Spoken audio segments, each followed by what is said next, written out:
Hi, welcome back to the Board Game Spotlight. Today I'm going to give you an overview of Super Fantasy Brawl from Mythic Games.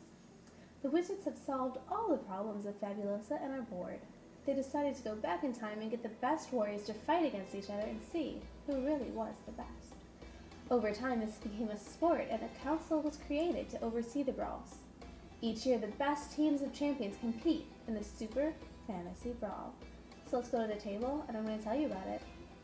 So to set up the game, you're going to assign a first player and draft your champions.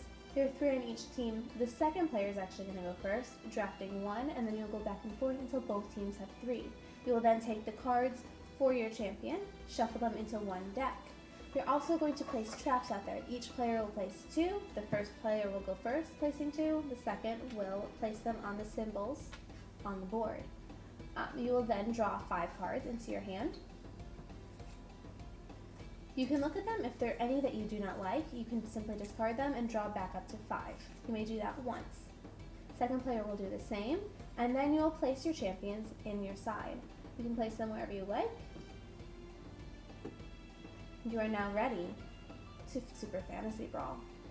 So each round there are 3 steps. We have the champion or the challenge board set up over here. You're going to put 1 in the first place and 1 in the second place. This one, if you are able to complete it, will earn you a point. The end of the game is triggered when one person has 5 victory points. These will move each round, and you will score them at the beginning of the round.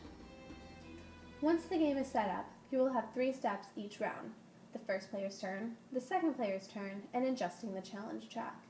On each player's turn, they will do 3 things. The scoreboard phase, where they will check to see at the beginning of their turn if they meet any of the challenges. If they do, and it has victory points associated with it, they will take them. If there are no victory points associated, it is not able to be scored. You have to wait till it moves further down the track.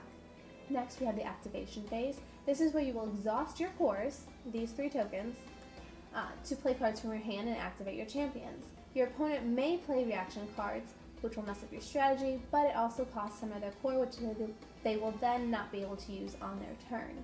Last is the upkeep phase. You will discard any of the cards remaining in your hand, and you will ready each of your cores for the next turn. Now I'm going to go into a little more depth of the activation phase. You activate champions by using the corresponding cards, and these cards let you move, resolve attacks, or they have a special skill that is on the card, and you can just follow the explanation there.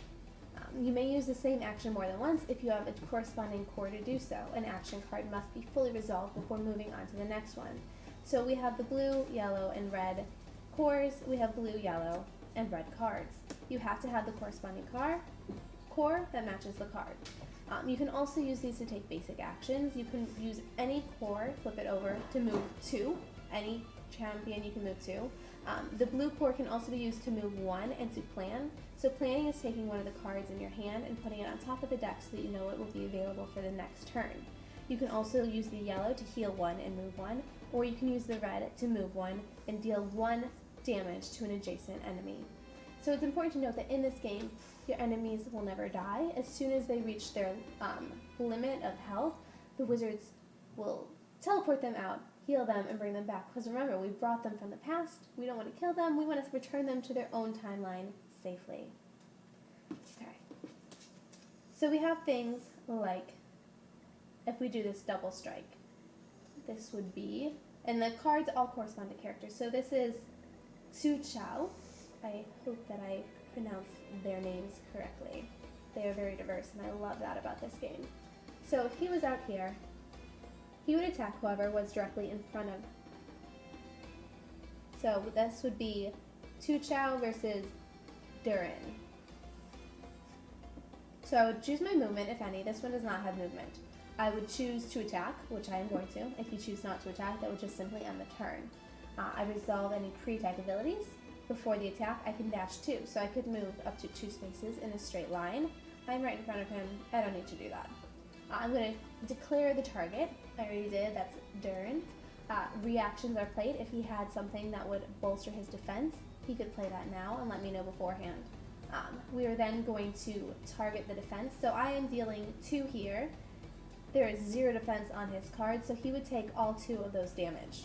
We're going to put the 2 damage on his card.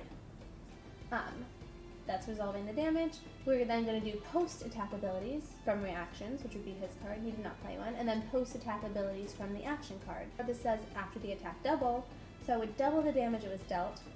So I would do another 2. So the health are double-sided. On one side it is 1 damage, on the other side it is 3 to help you easier track the damage dealt to your champions. So that would be 1 turn, or 1 core. So I have the red, and then I would say I'm going to use the yellow to move Goldar 2, and then I'm going to actually use the blue. No. Yes, I will use the blue to move another 2, so that I have 2 champions in the red, which will give me control of the destruction area at the beginning of my turn.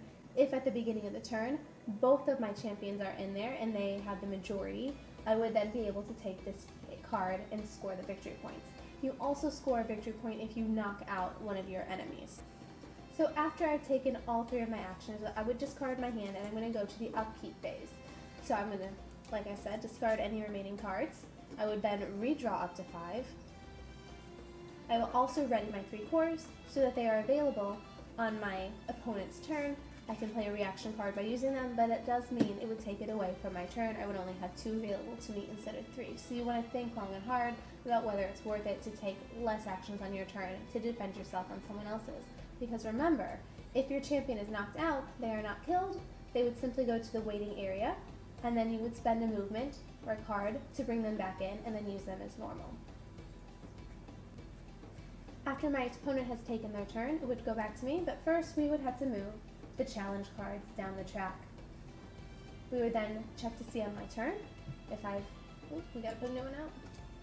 We would then check to see if I've met any of those, and these victory points go from 1, 2, 2, 1, and then discarded. If no one was to use them, they would be discarded off to the side. No one would be able to use them. So Super Fantasy Brawl plays in about 30 to 45 minutes. It comes with amazing minis, which of course Mythic is known for. If this sounds like something you're interested in, please check out the link that we put for the Kickstarter in the comments, and happy gaming.